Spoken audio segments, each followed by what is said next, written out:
You have to love the game. You have to love the money. game. Jadi baru bisa konsisten. Investasi terbesar untuk anak-anak 20 tahun adalah rasa ingin tahu. Harus lihat temen yang udah sukses, sudah berhasil, bantuin dia. Saya seringkali di debat. Lu tahu apa? Lu pernah, bukan satu kali. Jadi buat saya kalau ada orang yang ngomong kayak gitu, itu hal yang membuat saya ketawa. Jadi ingat masa lalu. Orang ikhlas kan gitu. Dikasih tugas, dia akan jalankan sepenuh hati, walaupun nggak ada jaminan akan ada keberhasilan. Dan ketika dijalankan gagal, dia tidak pernah menyalahkan siapa-siapa. Kenapa? Saya nggak mau punya bisnis harus nagih. Saya maunya orang bayar dulu, nggak perlu ditagih. Oh, oke. Saya nggak mau nagih. Itu yang pertama. Yang kedua, Halo semuanya, kembali lagi di podcast Suara Berkelas.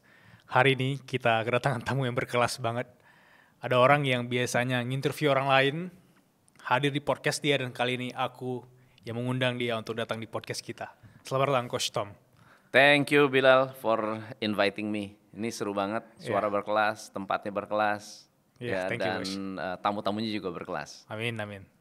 Aku penasaran sih Coach, karena selama ini kan orang tahu Coach Tom juga punya bisnis sendiri, punya komunitas untuk orang mau belajar bisnis Yeah. lebih detail juga.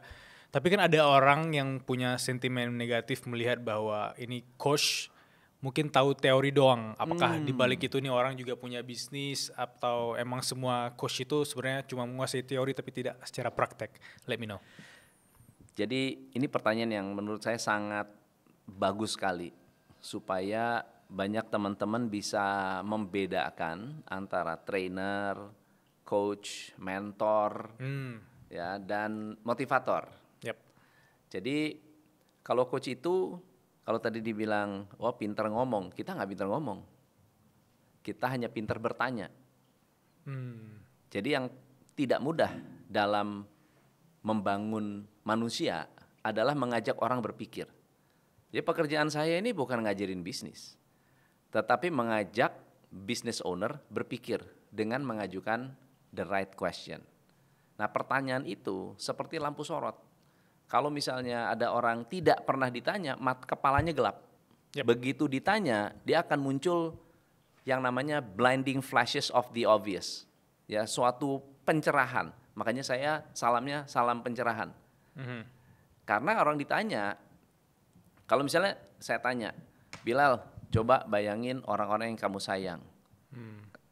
Akan langsung muncul wajah-wajah orang-orang yang kita sayang. Kalau saya tanya balik, Bilal, coba bayangin orang-orang yang kamu benci. Yang orang yang disayang akan hilang tuh. Yang muncul orang-orang yang dibenci. Nah, sama dengan kalau kita bertanya dengan salah kepada diri kita sendiri, kenapa omset saya turun? Ya karena kamu nggak marketing. Kenapa saya nggak marketing? Karena saya takut. Kenapa saya takut? Karena saya takut rugi. Kenapa takut rugi? Itu akan membawa salah pertanyaan, akan membawa kepada solusi yang salah, dan bahkan kita makin hari makin lama makin depresi. Nah, kalau pertanyaannya tepat, pertanyaan itu akan menghasilkan jawaban yang tepat. Nah, saya ini bukan orang yang pintar ngomong malah. Bukan pintar ngajar. Coach itu tidak diajarkan cara mengajar. Semakin kita jago mengajar, namanya trainer. Oke. Kalau misalnya harus punya bisnis baru bisa mengcoach seseorang, itu juga tidak tepat karena bukan mentor. Oh, saya harus jadi triliuner dulu untuk mengcoach triliuner. Itu namanya bukan coach, tapi mentor. Nah, kalau mentor itu, dia harus pernah lewatin. Nah, contohnya, saya sekarang sudah sejak 2006 menjadi business coach. Mengenal dunia coaching tahun 2000. Mengenal apa itu coaching. Mentransformasi banyak orang dari 2000 sampai 2006. Lalu 2006 saya memutuskan untuk membeli franchise. Dengan tools dan sistem yang ada dari Amerika bawa ke Indonesia, lalu kemudian kita kembangkan coaching di Indonesia. Dan waktu itu nggak gampang. Kalau menjalankan business coaching as a business nggak gampang. Kenapa? Nggak ada yang tahu, produknya nggak tahu, nggak bisa dibuktikan. Yep. Hanya jual omongan doang kesannya, ya kan? Kesannya kayak jual omongan. Tapi orang baru merasakan ketika yuk duduk ngobrol sama saya tentang your problem. Begitu dia bilang, ih gila ya, ternyata pikiran saya kok mencair gitu. Nah, itulah yang membedakan coach, trainer, mentor, dan motivator. Motivator pasti banyak pintar ngomong karena dia menceritakan pengalaman dia, itulah life story-nya mereka gitu. Aku dapat insight menarik sih, karena aku belum bisa membedakan juga antara mentor dan coach. Iya. Apalagi dalam konteks kita di bisnis mungkin masih di ruangan yang sangat gelap. Ketika ngobrol sama coach bisa jadi ada lampu yang kayak di flashlight gitu ya untuk memberi pencerahan yang. Benar. Selama ini dia sebenarnya udah praktek, cuma dia ketika memecahkan masalahnya sendiri itu masih nggak kebayang. Benar. Dan itu fungsinya coach. Ya bayanginnya sebetulnya gampang. Kalau kita main golf Yep. atau pelatih golf seperti Tiger Woods dengan pelatihnya, mana yang lebih jago? Tiger Woods. Tiger Woods. Tiger Woods yang lebih jago. David Beckham dengan Jose Mourinho, siapa yang lebih jago? Di lapangan Beckham. Pasti Beckham lebih jago. Tetapi Beckham tidak bisa melihat tendangan dia sendiri. Beckham tidak bisa melihat mistake dia sendiri. Dia akan merasa saya udah melakukan dengan benar. Ya, Tiger Woods merasa saya udah mukul dengan benar. Tapi pelatihnya bilang, enggak, kamu pukulannya salah. Bahunya terlalu miring, geser sedikit pukulannya pasti lebih bagus. Makanya coach kerjanya adalah dia tidak memberi nasihat tapi memberi feedback. Dan feedback itu pun bentuknya pertanyaan. Kamu ngerasain apa tadi? Misalnya, apa yang kamu rasakan? Ya saya rasanya begini. Apa yang bisa kamu rubah? Oh saya rubah begini, coba dirubah. Tek, gimana rasanya? Jawaban datang dari kliennya sendiri, bukan datang dari kita. Karena kita nggak lebih hebat dari klien kita. Bahkan ketika klien kita itu jadi hebat seperti hari ini ada salah satu klien saya yang IPO, itu nggak bisa dibilang karena saya, nggak bisa. Karena mereka mengerjakan tugas-tugasnya. Tugas saya holding them accountable. Kamu janji push up 10 kali, saya tantang. Gue mau pastikan lu jalanin 10 kali. Itu adalah peranan seorang coach. Jadi kalau yang berpikir bahwa wah coach harus punya bisnis, ya saya ada beberapa bisnis, tetapi itu tidak mendefine great coach atau not a great coach gitu. Itu bagus ya, itu dalam konteks olahraga bahkan aku juga masih punya persepsi yang kurang tepat ya. Aku mikirnya bahwa oke, kalau lo harus jadi pelatih timnas misalnya, lu mungkin harus lebih baik daripada pemain yang saat ini gitu. Iya, sebenarnya lebih accountable juga. Betul. Cara visinya juga dia lebih tahu apa yang harus dilakuin oleh si pemain ya. Betul. Iya. Tadi ada yang nyinggung IPO nih salah satu orangnya gitu. Iya. Itu kan otomatis dia juga secara praktik dia udah ngejalanin sendiri dan dia butuh coach juga untuk mendamping dan segala macam. Ada nggak studi kasus yang coach mendampingi atau membantu klien coach yang mungkin tidak sejalan dengan teori tapi secara praktiknya malah gagal atau jatuh? Ada studi kasus nggak? Memang coaching itu seperti berdansa dengan si klien. Ya kalau kita dansa saling pegangan tangan harus ikut irama. Ya kalau saya rock and roll yang satu pakai keroncong pasti nggak akan seirama. Ya jadi nggak bisa satu jalan. Sangat-sangat tersering dan bukan 1 kali 2 kali. Bahkan coaching itu critical momennya adalah di 6 bulan pertama atau bahkan 3 bulan pertama. Banyak sekali orang yang menjalankan proses coaching 3 bulan pertama bilang this is not working gitu. Ini kayaknya nggak benar nih, nggak efektif nih. Ya kenapa? Karena PR-nya tidak dijalankan. Ada PR janji mengerjakan tidak dikerjakan. Akhirnya dibilang oh nggak efektif nih. Maunya ditongkrongin, maunya ditungguin. Ada orang-orang yang gini, coach bisa nggak ya punya tim yang nungguin tim saya. Kalau project base ada tuh. Jadi kita bisa misalnya ada perusahaan-perusahaan farmasi yang memang mau melakukan transformasi proses gitu ya, kita akan turun ke lapangan untuk mengcoachnya di lapangan karena real problemnya ada di situ. Ya, tetapi kalau misalnya orang lagi kerja ditungguin, itu namanya micromanaging, orang juga nggak bakal nyaman. Nah, lalu yang kedua adalah orang-orang yang merasa bahwa tugas mereka bukan menjadi orang yang paling penting atau paling mengeksekusi di bisnisnya. Misalnya bisnis owner nih, kan yang di coach saya bisnis owner, nggak ada karyawan. Jadi kalau karyawan tidak bisa di coaching, Karena Oke. karyawan tidak bisa mengambil keputusan. Oke. Hanya meng-coach business owners. Nah, business owners ada yang bilang, kamu coaching karyawan saya lah. Saya udah capek. Oke. Ya, saya udah lelah nih. Saya udah banyak urusan. Kamu bikin tuh karyawan saya berubah. Nah, itu nggak bisa. Nggak memungkinkan. Itu ada coach versi karyawan mungkin ya? Nggak ada. Nggak ada, oke. Nggak ada. Namanya training. Mau training boleh. Motivasi boleh. Inspirasi boleh. Tapi tidak bisa coaching. Yang coaching adalah yang harus berubah nomor satu adalah ownernya. Karena pernah kejadian, kita coba. Saya bilang, oke deh, kita ngalah ya. Ya udah saya coaching deh karyawannya. Karyawannya tambah pinter nih. Karyawan tambah ngerti, tambah jago, tambah menguasai. Tapi tiba-tiba dia sampaikan ke owner, Pak, kita nggak bisa begini, kita harus begini. Setelah saya coaching, ini saya dapat ilmu begini, gini. Orang business ownernya bilang, kamu tahu apa sih? Kamu tahu apa? Misalnya contoh gini, kemarin kita coaching, kita membedah tentang laporan keuangan.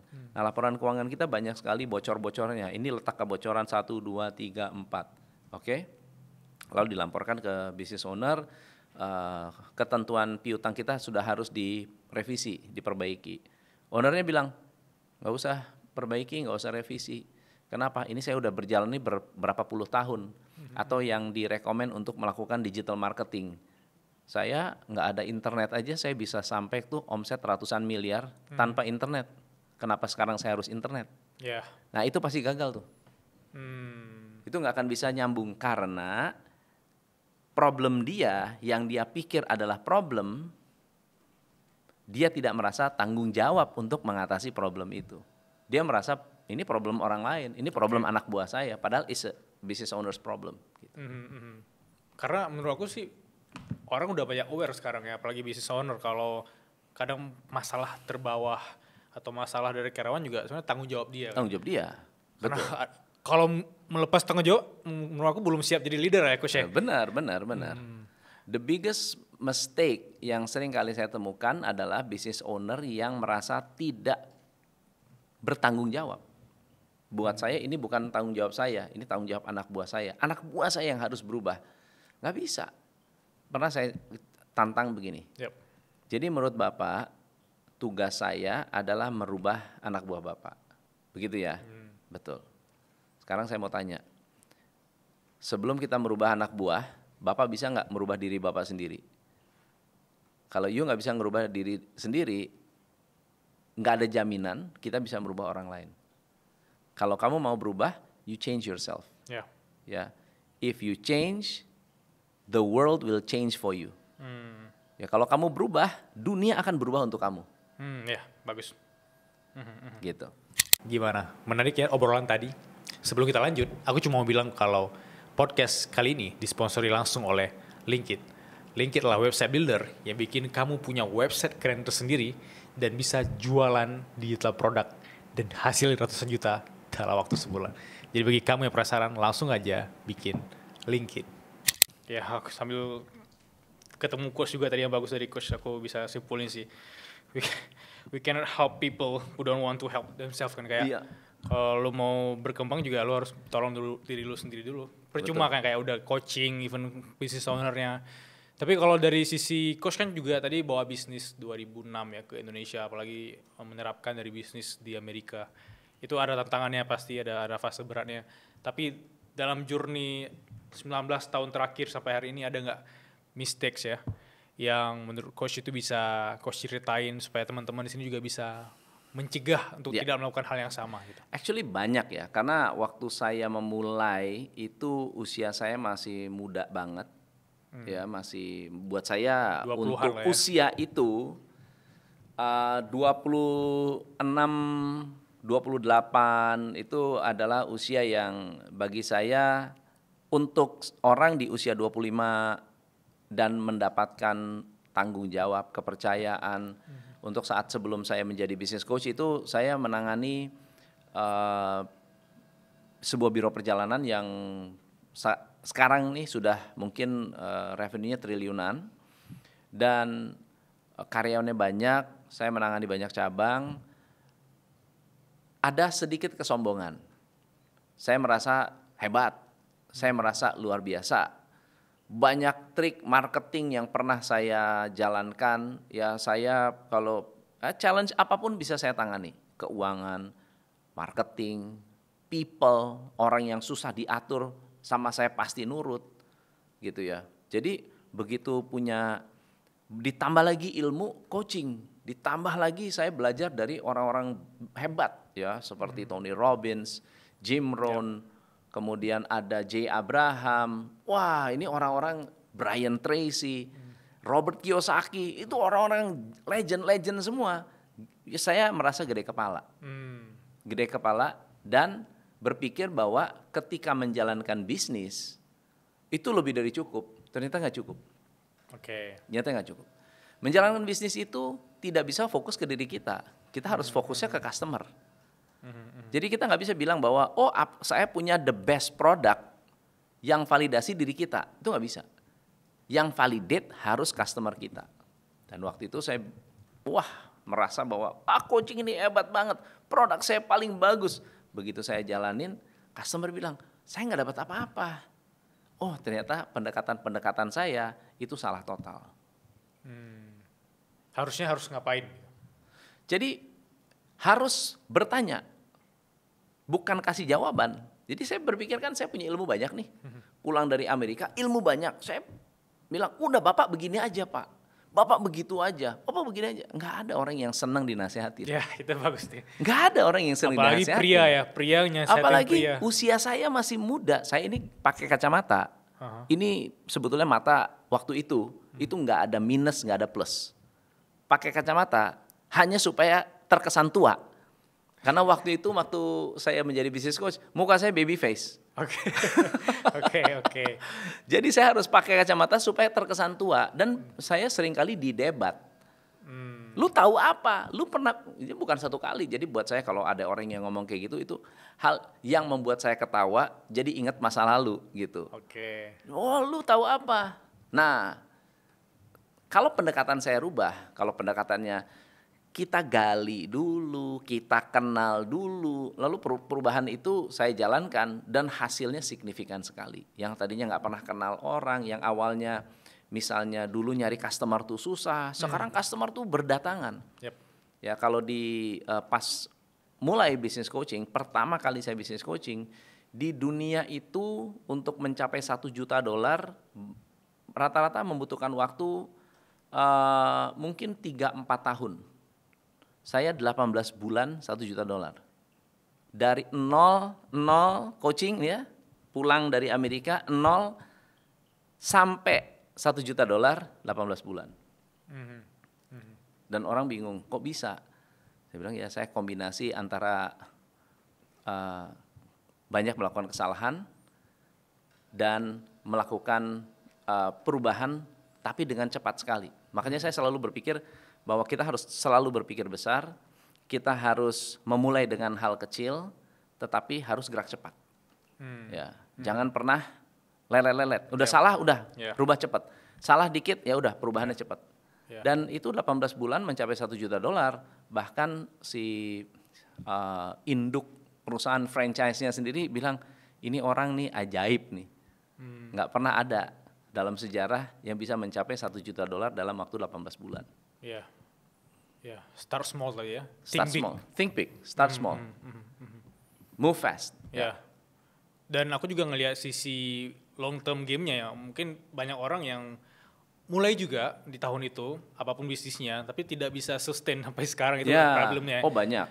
Dan apa nih yang harus kita ketahui coach, yang menurut coach itu ini yang bikin aku disiplin, ini yang bikin aku konsisten, ini yang bikin aku bisa lebih dari 1 dekade mempertahankan bisnis ini. Mindset apa yang harus kita punya gitu? You have to love the game, not the money. You have to love the game, not the money. Uangnya itu akan datang dengan sendirinya. Ya hari ini saya mau beli properti, 1 properti setahun atau 2 properti per tahun bisa. Mau misalnya buka bisnis baru terus bisa. Tapi apakah benar-benar bisa konsisten dan komit dengan bisnis itu? Jadi banyak orang berpikir ini, coach tahu banyak bisnis, ngerti banyak bisnis, melihat banyak bisnis. Saya tahu mendalam tentang banyak bisnis, kenapa nggak bikin bisnis sendiri? Artinya bikin produk sendiri. Karena saya tahu banyak bisnis, karena saya mengerti banyak bisnis, karena saya mengerti susahnya menjadi pengusaha di industri-industri tertentu, dan saya mengenal diri saya sendiri, saya memilih untuk memiliki bisnis yang cocok dengan karakteristik dan kepribadian saya. Contohnya, saya pernah gagal juga kok bikin resto, karena nggak cocok dengan karakter saya. Sabtu Minggu saya maunya libur. Ya dong, Sabtu Minggu sama temen, sama adik, sama keluarga waktu itu, sama istri atau sama pacar. Sabtu Minggu keluarga ditinggal untuk ngurusin resto, yang keluarga ninggalin kita. Restonya selamat, keluarga ninggalin kita. It's not me. Gitu. Saya pernah mencoba satu bisnis, saya nggak mau sebut deh. Ya, pokoknya satu bisnis yang menuntut saya harus misalnya presentasi sana, presentasi sini, presentasi ke corporate. Tapi itu bisnis bukan pekerjaan. Okay. It's a business. Itu nggak cocok tuh. Saya tidak terlalu suka menjadi orang yang maksa orang membeli. Oke. Saya lebih suka orang melihat value dari apa yang kita jalankan. Saya punya value seperti ini, kalau misalnya Anda suka, you judge yourself. You trust karena value, kamu percaya. Tapi bukan karena saya bilang ini bagus, nggak bisa begitu. So jadi banyak hal yang saya lakukan tidak sedikit gagalnya. Gitu. You have to love the game. You have to love the game. Jadi baru bisa konsisten. Yang kedua, menurut saya memiliki rules of engagement. Jadi kalau bicara mau terjun ke bisnis, saya itu punya semacam blueprint. Nomor 1, saya nggak mau bisnis yang nagih. Kenapa? Saya nggak mau punya bisnis harus nagih. Saya maunya orang bayar dulu, nggak perlu ditagih. Oh, oke. Saya nggak mau nagih, itu yang pertama. Yang kedua, saya nggak mau punya bisnis yang memberikan piutang. Berarti kan kalau nggak mau nagih harus cash basis. Yang kedua, nggak mau ada piutang. Yang ketiga, saya mau punya bisnis yang nggak ada inventory. Kan problem-problem bisnis adanya di situ-situ semua, betul ya? Saya nggak mau punya bisnis yang ada inventory. Kemudian saya nggak mau punya bisnis yang harus merekrut orang pinter. Teknisi boleh, tetapi orang pinter dalam arti seperti superstar, itu saya nggak mau. Punya bisnis, ada bisnis-bisnis yang harus punya superstarnya. Nggak kebayang contohnya. Contoh, misalnya bisnis multi level marketing, dia harus ada superstarnya, betul ya? Atau bahkan dunia coaching dan consulting. Kalau motivator, nggak ada satupun motivator yang punya superstar selain daripada superstarnya dia sendiri. Betul. Nah, saya nggak mau punya bisnis seperti itu. Saya mau punya teknisi yang memberikan solusi, tetapi tidak harus superstar.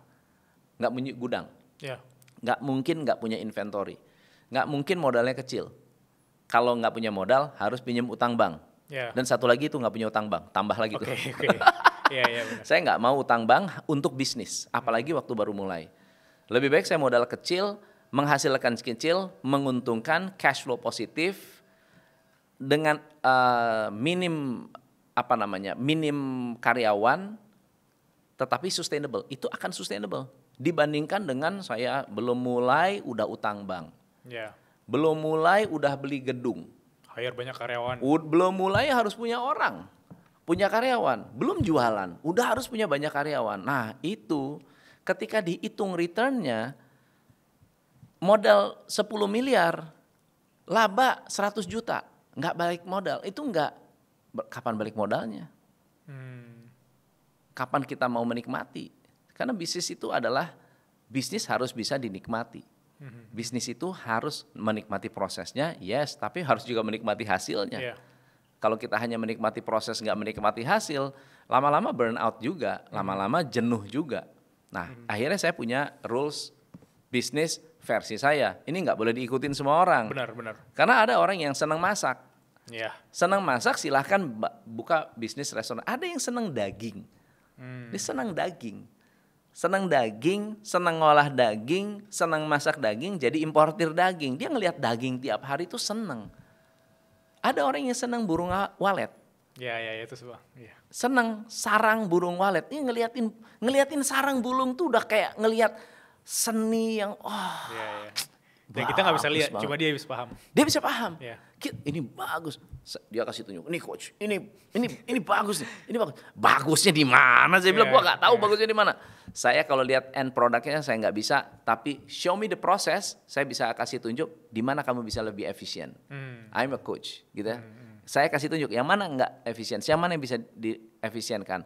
So jadi itu yang menurut saya cukup menarik. So bisnis itu harus cocok dengan karakteristik dan kepribadian kita yang membuat kita bisa, kalau ditanya bisa nggak kamu ngejalanin ini sampai umur 70 tahun. Ya. Kalau kamu bilang oke, sampai pensiun, saya nggak bakal pensiun dari bisnis. This is something I like, this is something I do. Ya udah nggak apa-apa. Itulah bisnis yang akan membuat, bukan operator. Ya. Bukan sebagai operator, bukan sebagai karyawan, tapi sebagai pengusaha. Bisnis yang bikin kita bahagia juga dan bikin Bahagia. kita bangga. Itu Bangga. menurut aku tuh bisa playing long term kayak coach tadi ya. Tapi kalau misalnya yang coach jelasin tadi tuh sebenarnya sangat relate sama yang aku pikirin atau sama aku jalanin. Kayak di creators ekonomi sekarang, itu kan kita juga sebenarnya tidak butuh hire orang banyak, gedung segala macam. Itu bisa start small dengan even lu bikin akun dan bangun komunitas yang engage. Itu bisa dimulai dari sana dan sangat relate sama yang coach jalanin tadi. Tapi kalau aku masih nggak kebayang nih karakter aku seperti apa coach, atau karakter aku dikawinkan dengan bisnis yang ingin aku jalankan. Ada tips simple nggak untuk teman-teman 20-an yang nonton ini? Aduh, aku nggak kebayang coach. Anak-anak yang 20-an sebetulnya kalian harus mencoba sesuatu yang kalian bisa jual. Jadi bukan kalian suka, tapi kalian bisa jual. Sensitivitasnya bukan pada passion atau semangat, bukan, tapi fokus kepada orang butuh apa. Kalau orang mau beli, itu kita gedein. Belum tentu kita harus passionate di situ. Ya kan, ada orang yang jualan BH, tapi dia kan nggak passionate dengan BH, bener nggak? Dia laki-laki, nggak kemana-mana pakai BH, kan nggak harus gitu. Atau saya punya klien yang impor barang-barang dari China. Dia melihat barang-barang, ini barang-barang apa ya? Dia beli sampel sampel kecil, dijual di marketplace. Dicek durasi dia iklanin. Dia cek berapa cepat terjualnya, berapa cepat habisnya stok itu. Kalau stok itu habisnya dalam waktu sekian lama, berarti maksudnya lebih dari target. Berarti nggak usah dibeli lagi, gitu. Yang laku malah apa? Yang terjual cepat tisu, Pampers. Apalagi pas COVID kemarin, masker ya. Bener. So jadi itu caranya untuk uji coba. Kalau nggak ada modal lagi, ya jalankan kerjasama bareng teman. Harus lihat teman yang udah sukses, sudah berhasil, bantuin dia. Misalnya ada teman udah bisa jualan apa, kue, bisa jualan apa, ikut bantuin, gue bantuin ya, nggak usah dibayar deh, yang penting gue bantuin. Nah itu tuh yang bahaya coach, mereka mikirnya nggak usah dibayar itu jadi beban gitu loh. Iya nggak apa-apa, nggak usah dibayar, asal gue bisa belajar.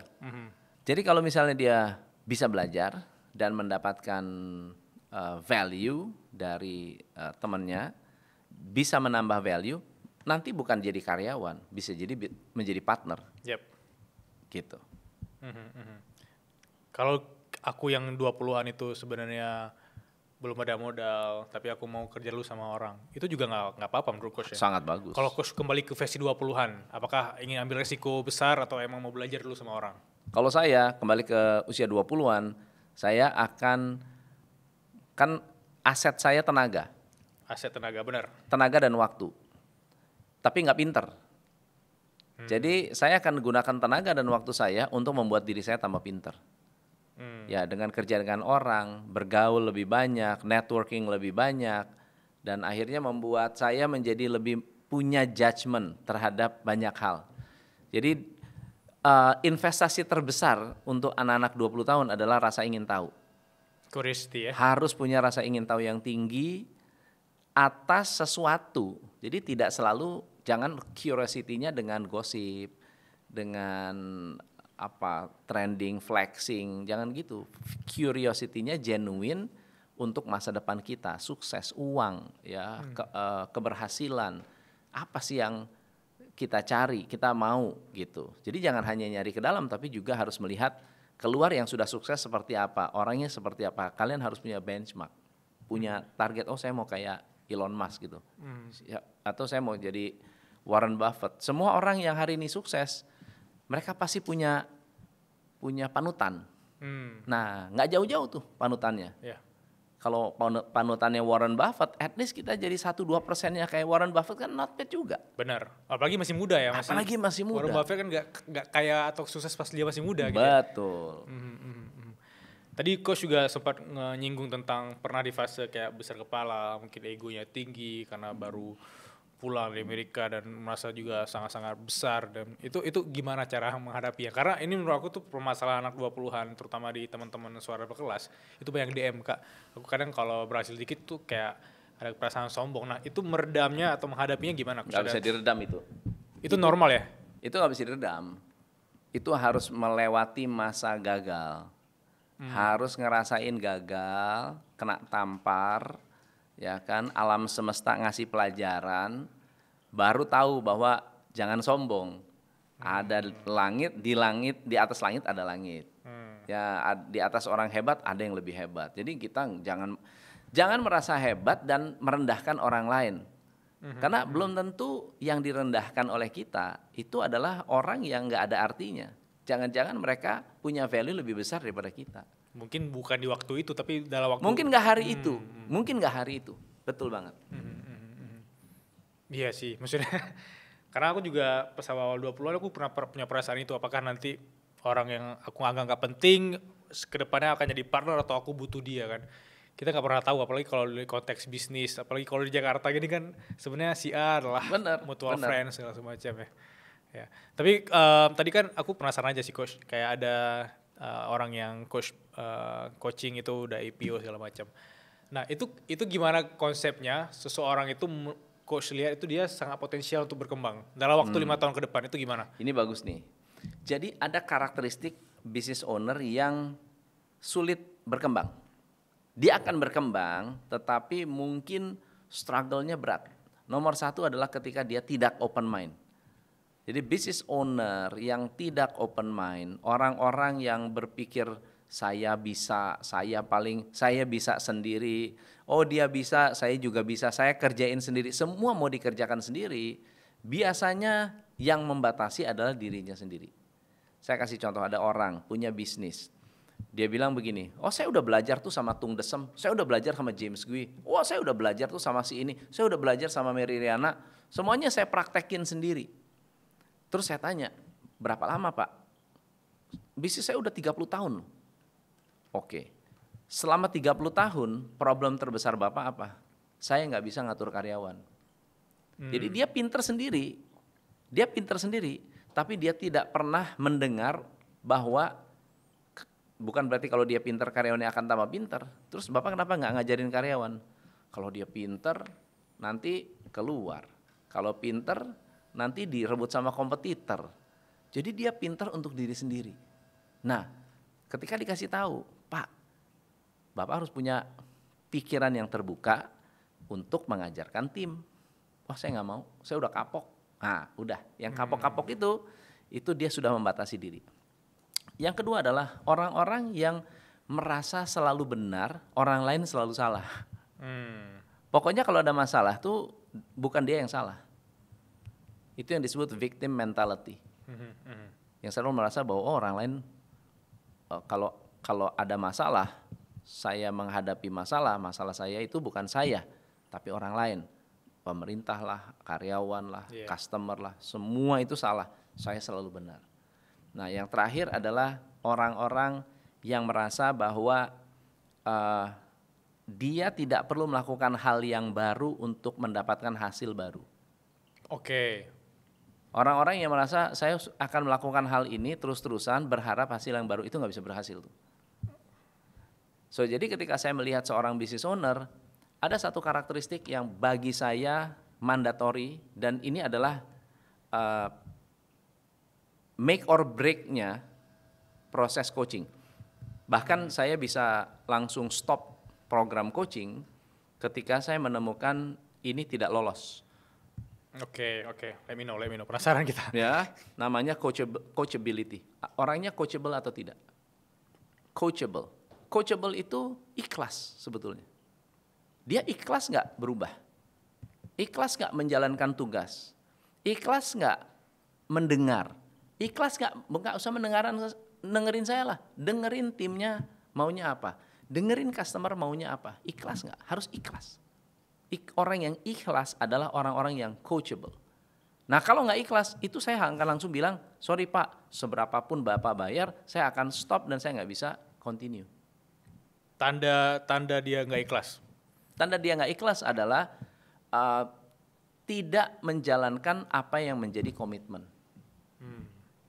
Nggak menjalankan komitmen. Dia sudah janji A nggak dijalankan, dia janji B nggak dijalankan, dia janji C nggak dijalankan. Jadi walaupun dia bilang, oh ya saya mau, tapi nggak dijalankan. Padahal ada kesempatannya, ada peluangnya. Maka itu yang menjadi tanda ini orang bakal hebat nih. Saya ketemu klien, mungkin 2 atau 3 klien pertama saya. 3 klien pertama saya yang saya bilang, saya lihat Bapak sekarang dari desa, suatu hari Bapak jadi triliuner. Saya bilang gitu. Saya nggak pernah salah lihat orang. Hari ini asetnya 3,2 triliun. Wow. Asetnya 3,2 triliun, memiliki 9 company. Satu company rata-rata punya 5-6 cabang, 5-6 cabang. Dan bisa dibilang mereka nomor 1 di wilayahnya, di areanya. Yang waktu itu yang saya coaching paling omset 40-an M setahun. Jadi saya bilang, Bapak bakal jadi triliuner. Amin. Jangan amin-amin, percaya, beneran. Kenapa? Karena Bapak sangat coachable. Apapun ilmu yang dia dapat, dia eksekusi sepenuh hati. Sepenuh hati dijalankan. Dia nggak tahu akan berhasil, nggak tahu. Orang ikhlas kan gitu. Dikasih tugas, dia akan jalankan sepenuh hati, walaupun nggak ada jaminan akan ada keberhasilan. Dan ketika dijalankan gagal, dia tidak pernah menyalahkan siapa-siapa. Ya, bagus. Dia menyalahkan dirinya sendiri. Mungkin ilmu saya kurang bagus. Saya juga sampaikan, mungkin saya juga salah. But we learn something. Kita sama-sama belajar sesuatu. Let's change. Mari kita rubah lagi. Yuk rubah lagi strateginya. Aku suka banget Coach sama pernyataan tadi kata kunci coachable. Karena orang-orang yang ikhlas itu menurut aku tuh yang membedakan mereka sama orang-orang yang miserable atau merasa dunia ini tidak berpihak pada mereka gitu, victim mentality tadi. Karena kalau di ruang kreatif kita kan ada komunitas orang-orang mau belajar konten gitu.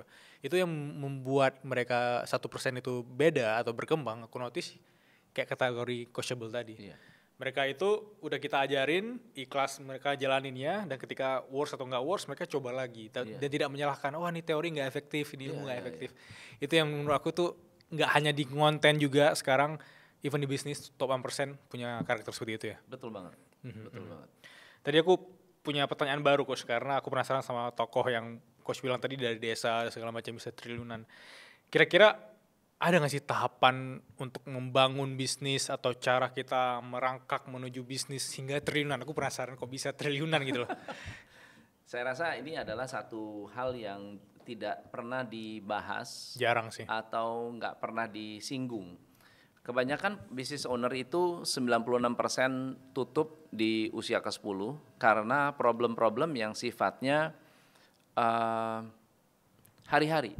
Misalnya contohnya, merasa laporan itu nggak penting, bisnis plan itu nggak penting, laporan keuangan nggak ada, laba nggak tahu, ya omset berapa tahu tapi harga pokok nggak tahu. Jadi banyak hal-hal yang seharusnya fundamental yang menjadi tugas tanggung jawab seorang business owner, mereka hanya tahu jualan tapi nggak tahu cara bisnis. Gitu, jualannya pinter, tapi giliran bikin laporan keuangan nggak tahu. Nah, maka langkah pertama ketika kita mau membuat bisnis yang besar dan hebat adalah membangun fungsi kontrol. Ya, bangun fungsi kontrolnya supaya fungsi kontrol ini bisa menghilangkan atau mengeliminasi kekacauan-kekacauan yang ada di dalam bisnis. Nah, tapi sebelum membangun fungsi kontrol, kita perlu mendesain blueprint 100 tahun. 100 tahun? Nah, blueprint 100 tahun. Blueprint 100 tahun adalah merancang bisnis kita 100 tahun itu kayak apa sih? Bukan hanya menghayal ya, tapi kita juga membayangkan apakah dunia konten kreator ini masih akan eksis 100 tahun lagi. Supaya kita bisa tahu kalau saya setia di bisnis ini, berevolusi nggak suatu hari. Ya, dan yang berevolusi itu apa sih? Yang berevolusi adalah kesulitannya. Contohnya begini. Coba bayangin zaman dulu dengerin musik pakai apa? Pakai CD, kaset. Sebelum CD. Pakai, aku lupa namanya, kaset itu ya. Kaset, sebelum kaset. Sebelum kaset, radio. Radio mungkin. Sebelum radio. Piringan hitam, betul nggak? Piringan hitam, oke. Piringan hitam. Belum lahir. Betul. Sebelum piringan hitam apa? Live music. Oke. Betul ya? Yang dieliminasi apanya sih? Repotnya. Yes. Betul ya? Saya nggak perlu mendatangkan 40 orang main orkestra, cukup beli CD, piringan hitam, saya bisa menikmati orkestra. Zaman dulu sebelum ada piringan hitam, kita harus kumpulin tuh orang-orang jago-jago musik ya kan, kumpulin latihan, baru bisa dengerin musik. Makanya yang bisa menikmati hanya orang-orang kaya, raja-raja. Betul ya? So yang hilang, yang eliminasi, yang tereliminasi adalah repotnya ngumpulin orang, repotnya latihan, repotnya. Sekarang udah ada piringan hitam. Tapi piringan hitam repotnya apa? Ya gede, terlalu besar. Gede, bulky, betul ya. Harga juga lumayan ya. Nggak bisa dibawa kemana-mana, repot. Akhirnya apa? Terciptalah kaset. Ya, yang dibuang semua yang repot-repot. Betul nggak? Repot, kaset. Kaset repot apa? Kusut, betul nggak? Iya. Kalau pernah tahu kaset, mungkin yang anak-anak sekarang nggak tahu kaset itu apa. Kaset itu pitanya kusut, harus diputer satu-satu. Mau diulang mesti di rewind. Nunggu dulu. Wah, saya ngalamin. Nah, karena repot ada apa? CD. CD tinggal pilih track. Tapi CD repotnya apa? Nggak bisa di skip. Benar. Terus ada apa? MP3. MP3 bisa digeser, bisa di MP3 dan seterusnya sampai dengan hari ini digitalisasi, Spotify. MP3 harus di-download, itu masih repot. Harus di-download, harus beli, harus di-convert. Harus punya playernya. Kalau sekarang pakai handphone pun bisa dengerin pakai Spotify. Jadi yang tereliminasi adalah yang repotnya. Oke? Jadi sekarang kalau bikin blueprint 100 tahun, yang sekarang repot kita pikirkan akan tergantikan dengan apa? Oke, nice. Ya sekarang repot nih bikin ini. Mungkin akan tergantikan dengan apa? Repot kan setup ini. Iya. Nanti akan tergantikan dengan apa? Itu harus dibayangkan. Itu namanya blueprint 100 tahun. Walaupun konteksnya masih imajinasi atau menghayal justru tujuannya akan visioner. Masih imajinasi. Nah, setelah membangun blueprint, kita pikirkan bisnis kita itu growth drivernya apa? Jalur pertumbuhannya itu apa? Apakah lewat franchise? Apakah kita growth drivernya cukup profitability? Jadi kita drivernya adalah yang penting untung. Gitu. Untung balikin lagi ke bisnis tambah gede, untung balikin lagi ke bisnis. Atau growth drivernya adalah buka cabang. Atau growth drivernya adalah menguasai negara. Satu negara ini saya harus kuasai gitu. So jadi atau growth drivernya adalah user, number of user. Nah, kalau udah tahu growth drivernya, maka hari-hari kita fokus itu aja. Sustainable pasti. Kalau hari ini fokusnya adalah growth drivernya adalah AdSense growth drivernya adalah jumlah views, berarti yang harus kita pikirkan adalah gimana caranya menambah view atau meningkatkan view semaksimal mungkin. masalahnya sekarang adalah banyak sekali driver-driver itu yang tidak dalam kendali kita. Benar. Yang harus kita cari adalah apa yang masih di dalam kendali kita. Baru kita bangun sistem kontrol. Di level 1 sistem kontrol, di level 2 cash flow. Banyak bisnis mati karena nggak bisa mendanai hidupnya sendiri.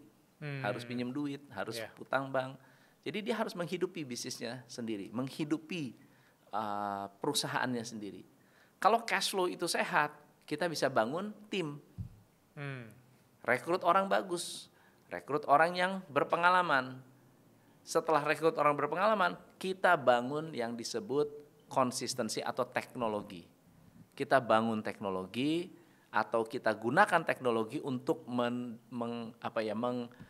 empower tim kita, untuk mendukung, mensupport tim kita untuk bisa membuat mereka lebih hebat lagi. Nah setelah, bayangkan kalau blueprintnya sudah jelas, kontrolnya sudah jelas, cash flow-nya sudah jelas, teknologinya sudah bagus, timnya sudah bagus, nextnya baru kita copy paste, duplikat. Menduplikasi bisnis dari tempat, dari kota ke kota, dari desa ke desa, dari kecamatan ke kecamatan, dari negara ke negara. Coba lihat semua bisnis yang besar hari ini yang bisa diduplikasi, fungsinya jelas, blueprintnya jelas. McDonald, ya, blueprintnya jelas, kontrolnya jelas.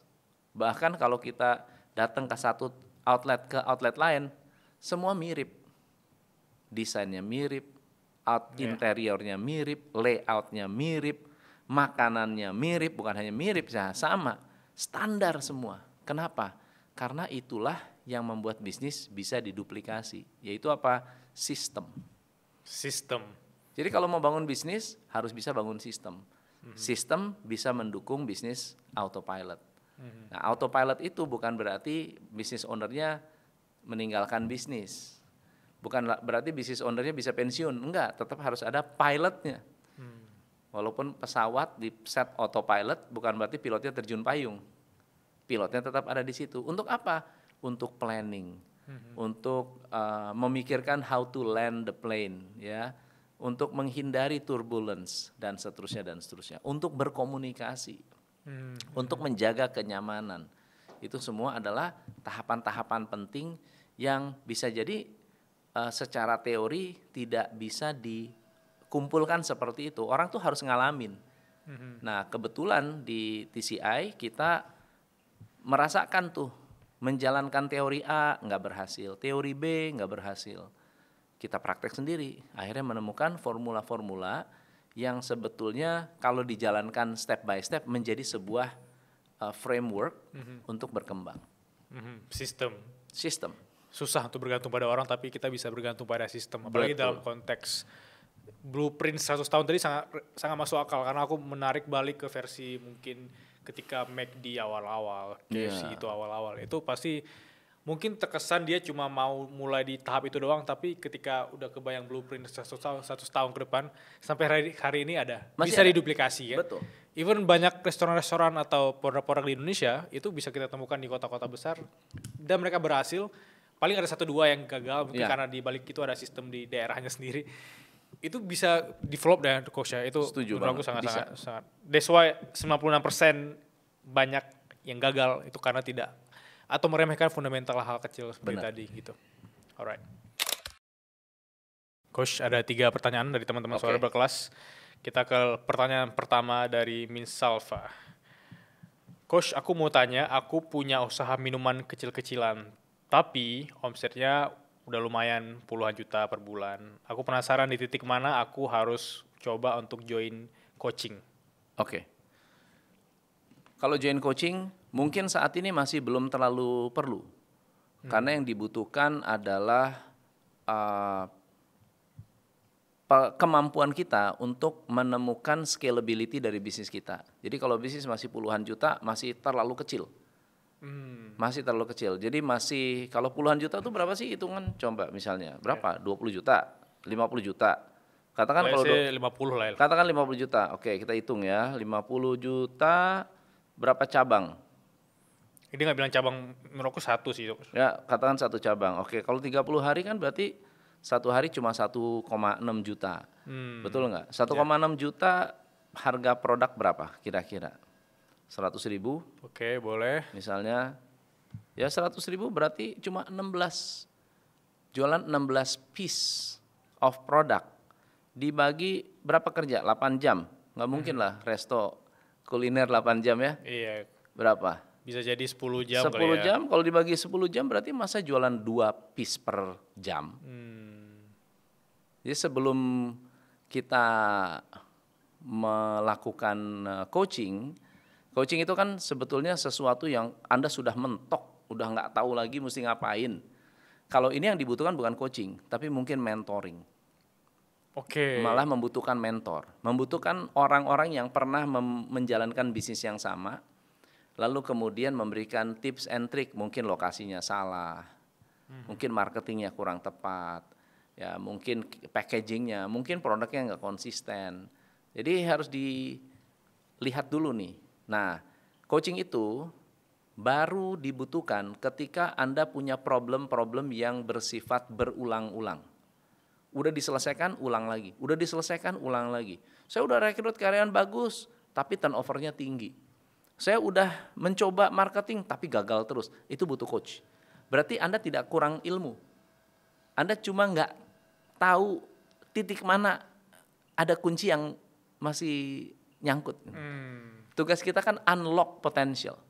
Tugas orang coach, begitu. Oke, aku jadi terbuka sih. Maksudnya tidak semua bisnis ya, itu butuh coaching. Ada juga mungkin kamu butuh mentoring gitu, dari mentor.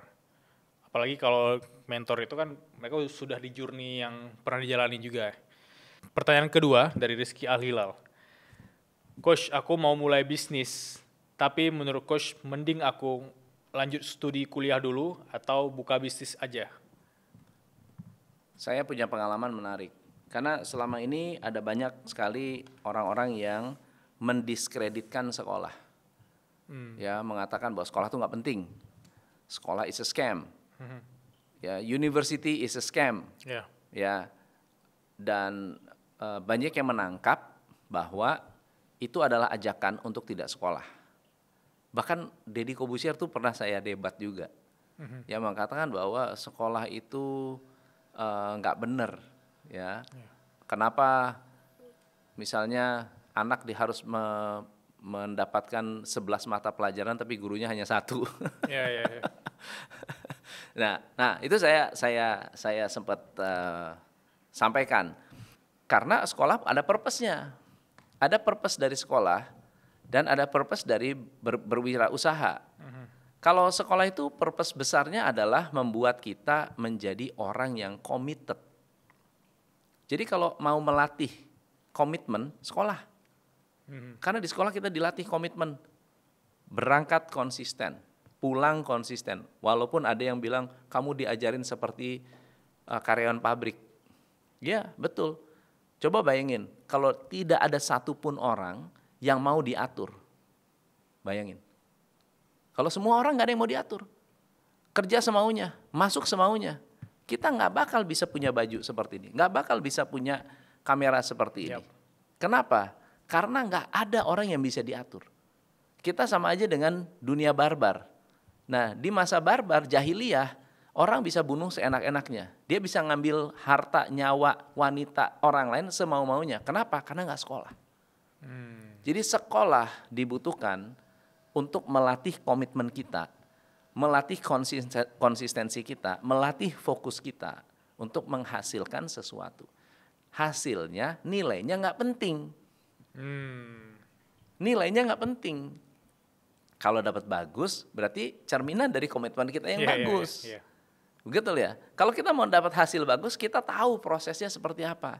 Dan ini berlaku pada bisnis. Ada orang yang bilang gini, kita ngapain di sekolah diajarin matematika, tapi nggak ada satupun yang kita pakai. Sinus, kosinus dipakai nggak di konten kreator? Nggak dipakai. Tapi kenapa kita diajarin matematika? Karena matematika poinnya bukan rumus. Poinnya adalah problem solving. Pertanyaan saya, memang matematika rumus-rumus sinus kosinusnya nggak dipelajari lagi. Kalau kecuali kita jadi engineer, kita jadi scientist, kita menjadi statistician, ya. Tapi tanpa matematika kita nggak bisa belajar logical thinking, kita nggak bisa belajar problem solving. Jadi kalau ditanya yang mana yang lebih baik, menurut saya dua-duanya juga baik. Tapi kalau misalnya usia masih muda, sekolah nomor 1. Ya. Itu menurut saya. Itu bagus sih, karena aku kepikiran juga kalau misalnya semua orang ingin menjadi leader dan konteksnya ingin meng-hire orang semua, ya siapa yang di-hire kan?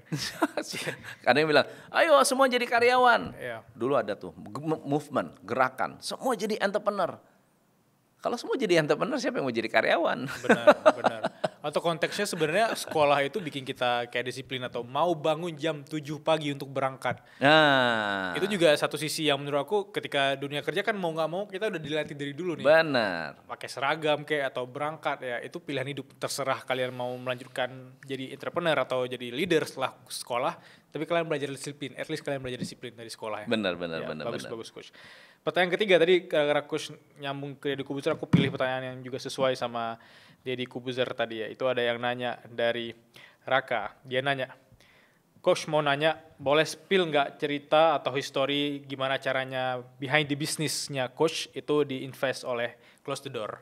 Oke, jadi cerita awalnya sebenarnya adalah ketika saya meng-coach salah satu perusahaannya Om Deddy. Oke. Jadi ada satu perusahaan Om Deddy yang berpartner, lalu kemudian saya menjadi business coach di sana, lalu kemudian ketemulah sama Om Deddy di Bintaro ya. Lalu kemudian pas waktu itu saya diundang ke podcast beliau. Sebelum saya diundang, ada satu akun teman namanya Dr. Indrawan. Indrawan Nugroho. Indrawan Nugroho. Kok ada logo Close the Door nih, gitu. Terus saya tanya, bro, kok ada logo Close the Door? Oh ya itu kita ada kerjasama. Terus saya tanya, kalau gue bisa nggak ya? Wah kalau lu sih nggak usah lewat proses seleksi lagi. Kalau lu langsung gue approve. Jadi saat itu juga di approve, proses, akhirnya kita jadi partner. Dan mungkin yang dilihat adalah konten ini adalah konten yang spesifik ya. Kontennya konten spesifik, pengusaha, mungkin penontonnya nggak seperti Raffi Ahmad yang jutaan, yang marketnya sangat luas. Ini marketnya kecil, hanya pengusaha. Tapi pengusaha yang benar-benar pengen belajar, pengusaha yang pengen belajar dari pengusaha lain. Dan kalau jualan di situ laku, karena daya belinya ada.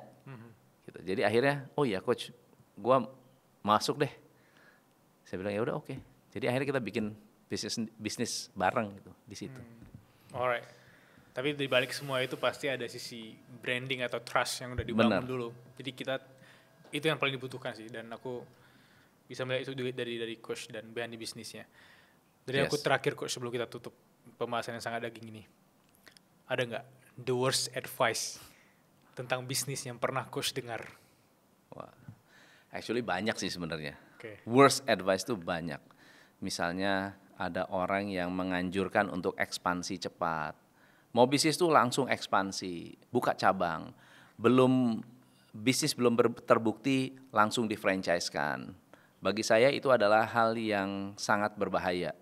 Apalagi ketika menjalankan bisnis lalu kemudian langsung ekspansi tanpa kendali. Lalu yang kedua adalah menggunakan uang orang lain untuk berbisnis. Buat saya itu hal yang ya berbahaya. Karena nggak ada orang yang senang kehilangan uang. Pada suatu hari nanti orang tua kita aja kalau dimintain uangnya dimintain balik. Benar nggak? Benar nggak? Minta uang, wah apa, mau buat apa? Nanti dibalikin ya duitnya ya. Karena nggak ada orang yang mau kehilangan uang. Apalagi kalau misalnya kita pakai uang bank atau ngumpulin dana masyarakat. Saya lihat nih banyak sekali teman-teman di luar sana mau membesarkan bisnis atau memulai bisnis dengan ngumpulin dana masyarakat. Ya, ada ya? Crowdfunding. Ada B-share itu kan Santara. Santara kan mengumpulkan dana masyarakat. Mau buka cabang nggak pakai uang sendiri tapi pakai uang orang lain. Bagi saya kalau kita belum proven, bisnis belum proven, lebih baik nggak usah. Lebih baik kita safe, main aman. Ya, kenapa? Karena resiko-resiko kita, keputusan-keputusan kita tidak ada yang intervensi, itu jauh lebih baik. Ya, kecuali kalau sudah proven, sudah siap, sudah memang banyak orang yang percaya, dan orang yang percaya itu bisa memberikan added value. Jadi kalau ada orang mau invest, dia harus ada added value. Kalau tidak ada added value, lebih baik jangan invest. Kalau cuma naruh duit, taruh aja di bank, jangan di saya. Nah itu yang menurut saya worst advice yang bisa dialami atau bisa menurut saya nggak works untuk bisnis ya, dan berbahaya. Thank you Coach, ini thank you so much, insightful banget. Thank you. Sampai jumpa teman-teman. Jangan lupa juga nonton Behind the Business.